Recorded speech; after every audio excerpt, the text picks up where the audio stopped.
no way you can stand in front of the toilet and open it and break in that door. The toilet's right. In January of 2005, I was in a friend of a friend's house. I had been there for a couple weeks at that time when the police came in, busted in the house.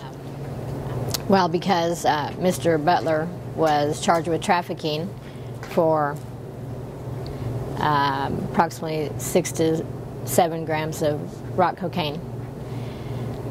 They charged me with trafficking along with him just for being in the house. There was no drugs or paraphernalia found on me or in any of my possessions in the house. He was offered a plea deal of 13 years to testify against me. He took the deal. They offered me 7 years, which I denied because I wasn't going to plead guilty to something I wasn't guilty of. I took it to trial because I just in no way thought I would be found guilty for something I was not guilty of.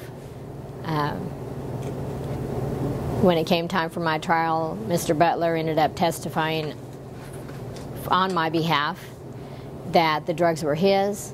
He told the police where the drugs were. I had nothing to do with him selling drugs. They still said I was guilty for being in the house. There were lies told at my trial.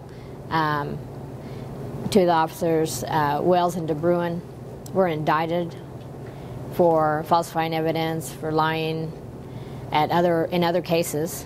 And I just hope the truth comes out in my case.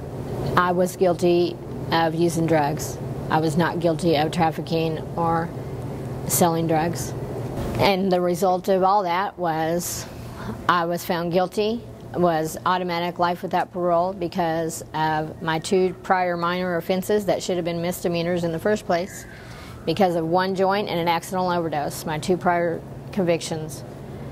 And then this being my 3rd drug charge, I was charged with trafficking, and it was automatic life without. I was in complete shock at that time. I could not even speak. They asked if I wanted to say anything. I could not talk. I was just like, started taking my jewelry off. I was in shock for days.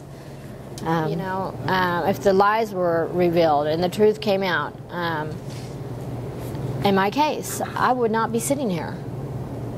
I know I wouldn't be sitting here. I wouldn't have,